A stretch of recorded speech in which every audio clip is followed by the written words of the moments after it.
नमस्कार दोस्तों, मैं Abhishek Yadav स्वरालय music class channel में आपका तहे दिल से स्वागत करता हूँ।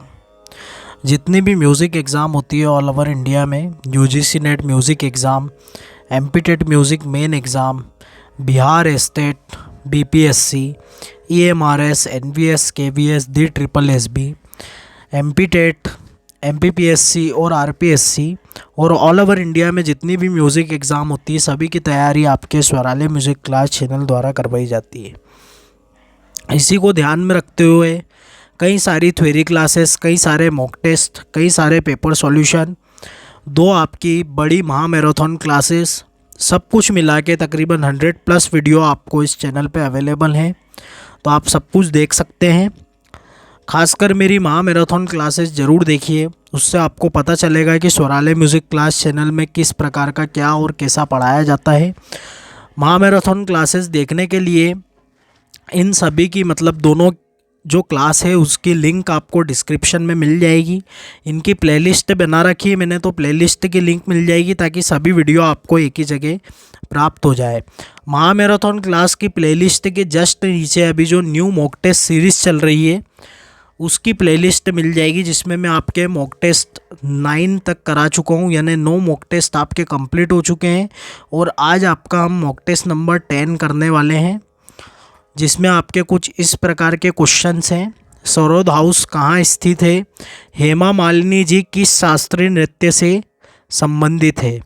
तो इस प्रकार के प्रश्न, कुछ अच्छे अच्छे प्रश्न आपके लिए मैं लेकर आता हूँ।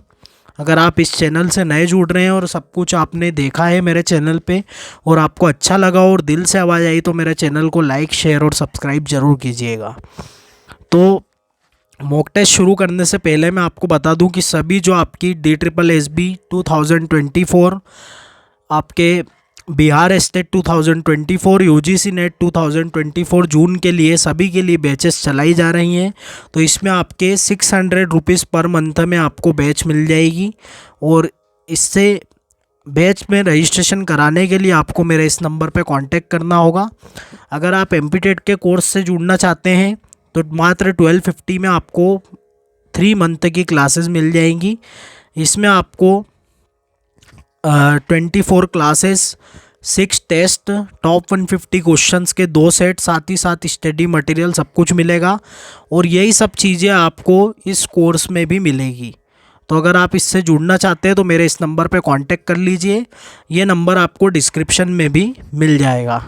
अगर आप टेलीग्राम से नहीं जुड़े हैं तो उससे भी जुड़ जाइए। मैं डेली में आपके 5 म्यूज़िक के एमसीक्यू कराता हूँ, जिससे आपकी किसी भी एग्ज़ाम की प्रिपरेशन काफ़ी अच्छी हो सकती है।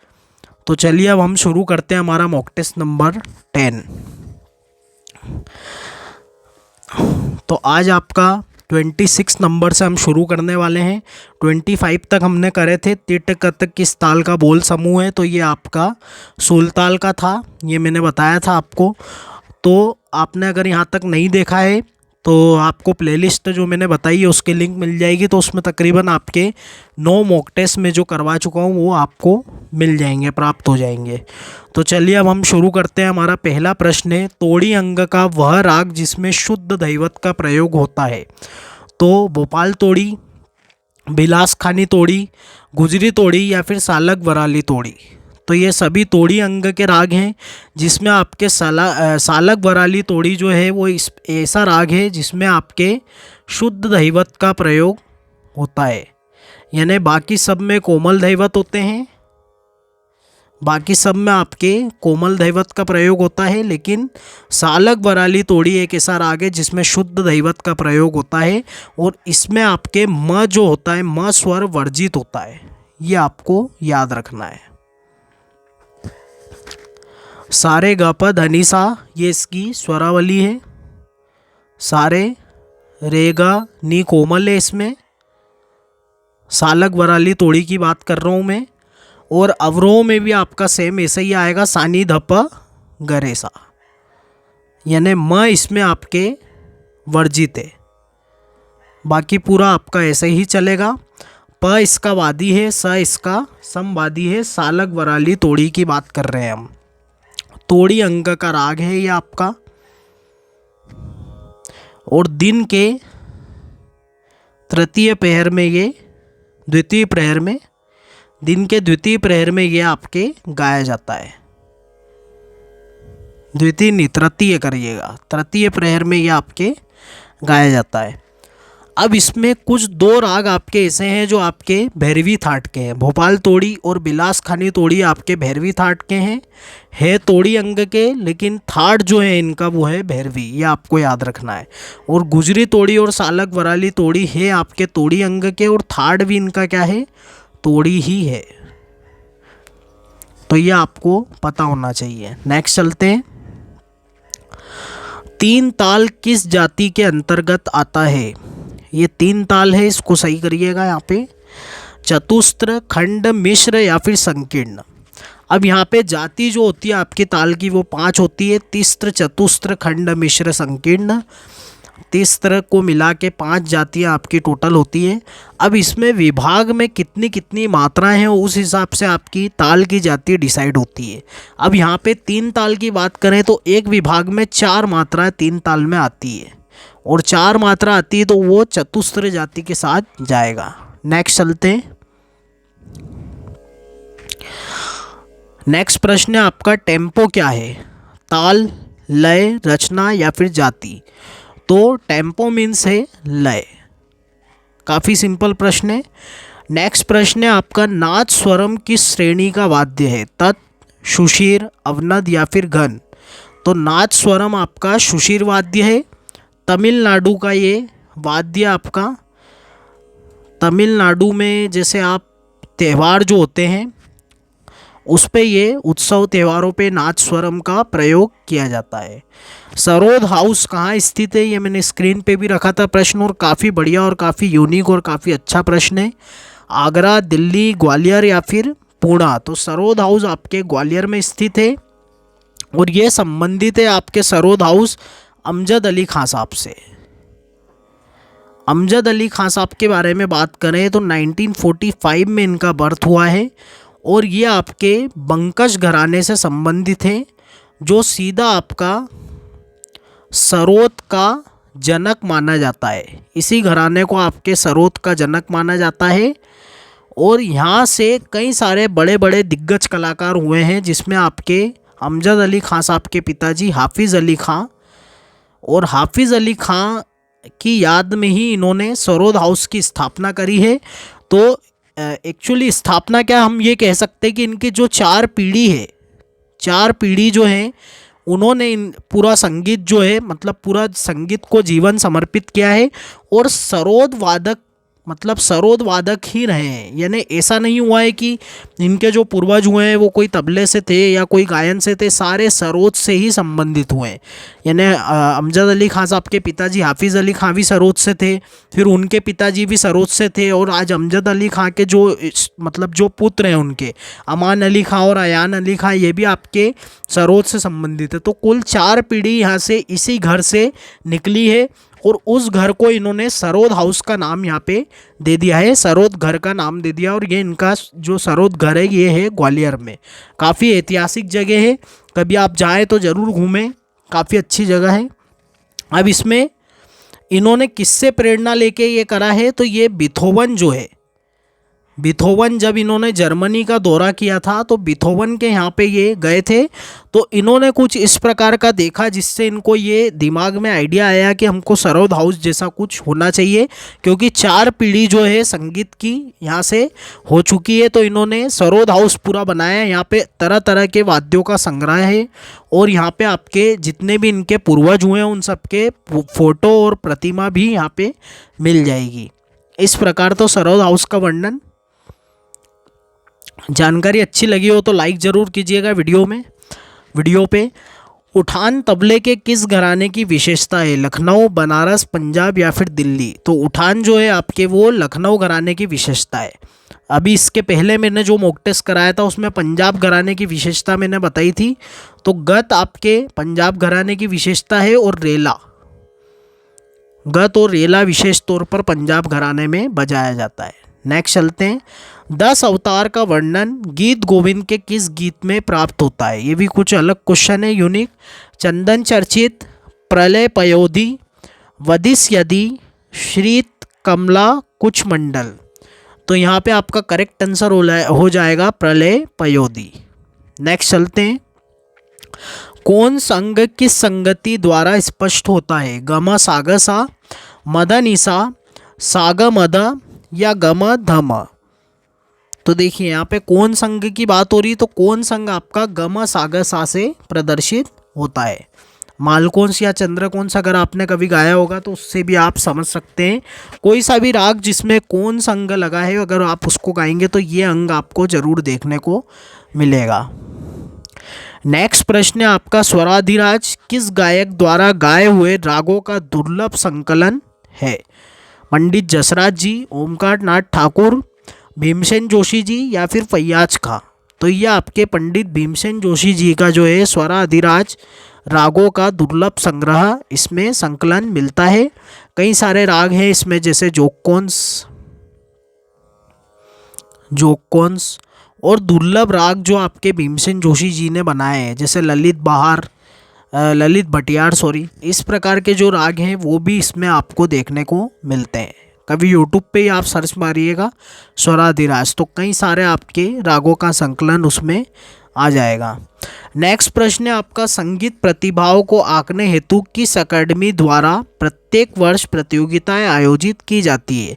साहित्य अकेडमी, संगीत नाटक अकादमी, ललित कला अकादमी, रिसर्च अकादमी? तो ये आपके है संगीत नाटक अकादमी। कब हुआ था इसकी स्थापना? तो कल, अभी इसके पहले वाले मॉक टेस्ट में ही पढ़ा है हमने, 1953। नेक्स्ट चलते हैं। अचल स्वर कौन सा है? ग, म, प और ध। अचल स्वर सबसे पहले मैं बता दूं आपको, स्वर जो है वो आपके चल स्वर और अचल स्वर, तो ये जो आपके प्रकार मिलते हैं स्वरों के, इसमें ये पता चलता है चल स्वर यानी कि जिनकी स्थिति चेंज हो सकती है, अचल स्वर यानी कि जिनकी स्थिति चेंज नहीं होती। चल स्वर मीन्स जैसे कोमल हो जाते हैं जो स्वर, तीव्र हो जाते हैं, लेकिन कुछ स्वर ऐसे भी हैं जिनकी स्थिति चेंज नहीं होती, ना तो वो कोमल होते हैं ना तो तीव्र होते हैं, वो सिर्फ और सिर्फ शुद्ध होते हैं। और ऐसे दो ही स्वर हैं आपके, सा और प। तो आपका अचल स्वर कौन सा हो जाएगा? प हो जाएगा। नेक्स्ट चलते हैं। ये भी काफ़ी अच्छा प्रश्न है, यूनिक प्रश्न है, स्क्रीन पे भी दिया था मैंने कि हेमा मालिनी किस शास्त्रीय नृत्य से संबंधित है? ये हेमा मालिनी आपकी धर्मेंद्र जी की पत्नी, ठीक है, कोई और हेमा मालिनी नहीं है, ये धर्मेंद्र जी की पत्नी की ही बात हो रही है, हेमा मालिनी, ड्रीम गर्ल जिनको कहा जाता है। तो ऑप्शन है आपके कथक, ओडिसी, कथकली, मोहिनी अट्टम। अब यहाँ पे मैं आपको एक चीज़ बता दूँ कि हेमा मालिनी जो है उनका मुख्य नृत्य जो है ये चारों ही नहीं है, मुख्य नृत्य इनका है भरतनाट्यम। भरतनाट्यम की ये नृत्यांगना है, लेकिन देखिए लेकिन शब्द मैंने यूज़ किया है यहाँ पे, चूँकि यहाँ पे भरतनाट्यम ऑप्शन में नहीं है, तो यहाँ पे क्या आंसर हो सकता है? तो आपका मोहिनी अट्टम आंसर होगा, क्योंकि कहीं कहीं पर मोहिनी अट्टम भी मिलता है। यहाँ पे पूछा है हेमा मालिनी किस शास्त्रीय नृत्य से संबंधित है, तो भरतनाट्यम भी आपका शास्त्रीय नृत्य, मोहिनी अट्टम भी शास्त्रीय नृत्य, कथकली भी, कथक भी और ओडिसी नृत्य भी शास्त्रीय नृत्य है, यानी सारे ही आपके शास्त्रीय नृत्य है इसमें। और भरतनाट्यम इनका मुख्य है। अगर यहाँ पे भरतनाट्यम होता तो आप भरतनाट्यम ही लगाते, चूँकि यहाँ पे नहीं है तो मोहिनी अट्टम भी ये करती हैं, मतलब ये नृत्य करते हैं, तो मोहिनी अट्टम के साथ आप जा सकते हैं बिल्कुल। तो इसका करेक्ट आंसर आपका मोहिनी अट्टम हो जाएगा। कंफ्यूज नहीं होइएगा, मैंने दोनों चीज़ें आपकी क्लियर कर दी है। हंस ध्वनि राग में कितने विकृत स्वर होते हैं? तो हंस ध्वनि में तो विकृत स्वर होते ही नहीं है, क्योंकि हंस ध्वनि शुद्ध राग है, विकृत स्वर इसमें नहीं होते हैं। और एक ऐसा राग है जो दक्षिण और हिंदुस्तानी संगीत में दोनों में बराबर चलन में है ये राग।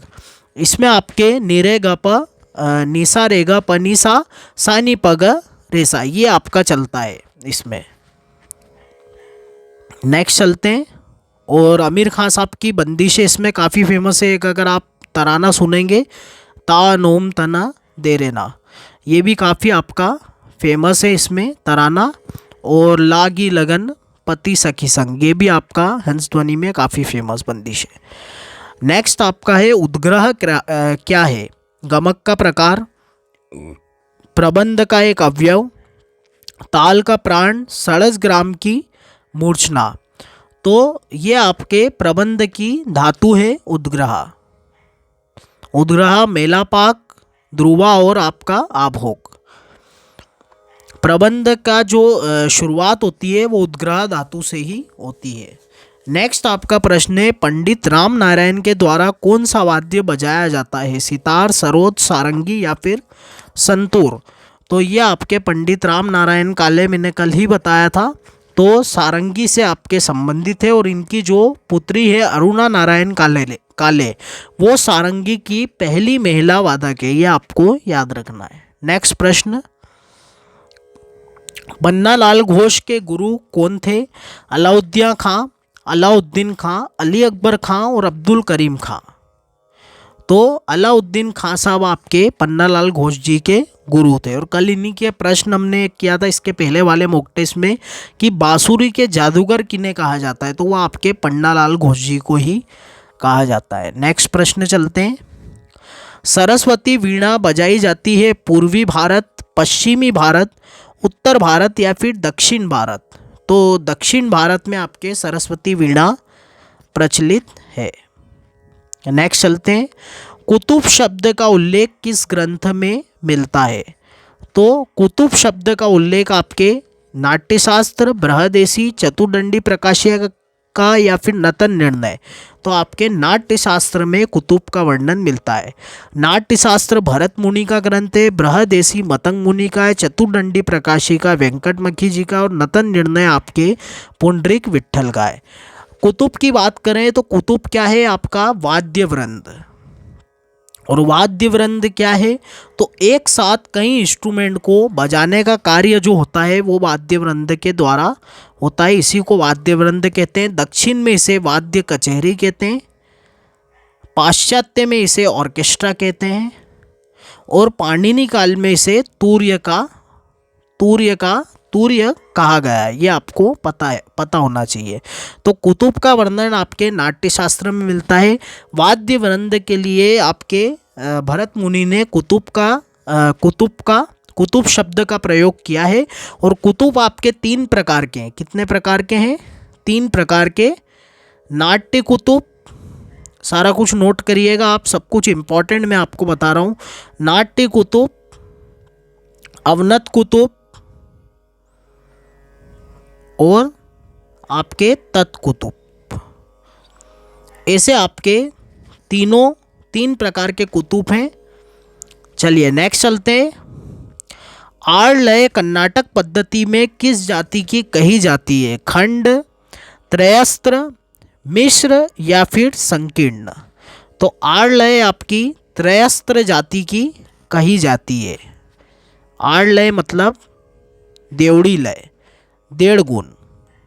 तो यह आपकी त्रयस्त्र जाति की होती है। नेक्स्ट चलते हैं, हंस वीणा वाद्य का आविष्कार किसने किया है? अमजद अली खां साहब, अली अकबर खां, पंडित रविशंकर या DR पार्वतीकर जी? तो आपके पंडित रविशंकर जी ने आपके हंस वीणा का आविष्कार किया है। DR पार्वतीकर ने कौन सा आविष्कार किया है, किसका किया है? तो आप एक बार वीडियो को पॉज करके आंसर दीजिएगा। मैं जानना चाहता हूं कि आपको याद है कि नहीं, क्योंकि मैंने पिछले मॉक टेस्ट में ही करवाया है। तो इन्होंने आपके दत्तात्रेय वीणा का आविष्कार आपके किया है। दत्तात्रेय रामराव पार्वतीकर, ये इनका नाम है। और दत्तात्रेय वीणा का आविष्कार इन्होंने किया है। और हंस वीणा का आविष्कार आपके पंडित रविशंकर ने किया है। नेक्स्ट चलते हैं, कत्ता किस ताल का बोल है? 3 ताल, 1 ताल, 4 ताल या फिर धमार ताल?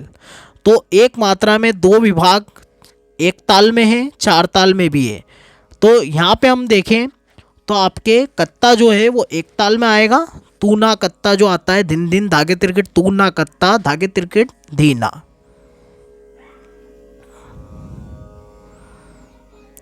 तो यहाँ पे आपका करेक्ट आंसर 1 ताल हो जाएगा। नेक्स्ट चलते हैं, उस नर्तक का नाम बताइए जो जयपुर, लखनऊ और बनारस तीनों घराने के त्रिवेणी थे। अच्छन महाराज आपके, बिरजू महाराज और शंभू महाराज, ये तीनों ही आपके लखनऊ घराने से आते हैं, कथक के लखनऊ घराने से। तो पंडित दुर्गालाल जो हैं आपके, वो तीनों जयपुर, लखनऊ और बनारस के तीनों घराने की त्रिवेणी कहा जाता है। नेक्स्ट चलते हैं, किस गायक की 22 घंटे की रिकॉर्डिंग आकाशवाणी में उपलब्ध है? ये भी कुछ आपके लिए यूनिक क्वेश्चन है और काफ़ी अच्छा क्वेश्चन है।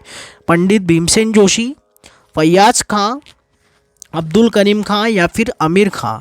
तो प्रेम पिया के नाम से जाने जाने वाले आपके फैयाज खां जो है, इनकी रिकॉर्डिंग आपके मिलती है 22 घंटे की।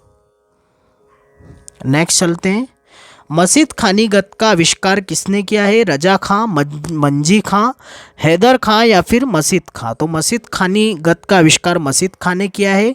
इसकी लय कैसी होती है? आपकी विलंबित लय होती है, 3 ताल में ये बजाई जाती है, यह आपको पता होना चाहिए। मंजी खां की बात करें तो ये आपके मंजी खां, बुर्जी खां, अलादिया खां साहब के पुत्र हैं, अलादिया खां के पुत्र हैं ये। और रजा खानी गत जो है आपके द्रुत लय में बजाई जाती है। 5 मात्रा का इसका मुखड़ा होता है मसीद खानी गत का। मसीद खानी जो गत है आपकी 5 मात्रा का इसका मुखड़ा होता है, 12वीं मात्रा से शुरू की जाती है। चलिए नेक्स्ट चलते हैं, लास्ट प्रश्न है आपका इस मॉक टेस्ट का। तानरस खां का वास्तविक नाम क्या है? तानरस खां जो है आपका, उसका वास्तविक नाम क्या है? तानरस खां आपके, तो इनका जो आपका तानरस खां की बात हो रही है तो लाल खां, खुसरो खां, फिरोज खां या फिर फैयाज खां? तो तानरस खां जो है वो आपका उपनाम है, और ये उपनाम आपके ये चारों ही नहीं है, ये चारों गलत ऑप्शन है, यानी ये क्लेम का प्रश्न है। इसका करेक्ट आंसर आपका हो जाएगा कुतुब बख्श। कुतुब बख्श जो है उसका उपनाम है तानरस खां, ये आपको पता होना चाहिए। लाल खां जो है वो आपके गुम समुंदर, गुम समुंदर, समंदर या फिर समुंदर है या समंदर ऐसा कुछ है, आप एक बार चेक करिएगा, समंदर ही है शायद मेरे हिसाब से, गुम समंदर। फिरोज खां आपके अदारंग और फैयाज खां आपके प्रेम पिया, प्रेम पिया। तो इस प्रकार से हमने आज का मॉक टेस्ट कंप्लीट किया है।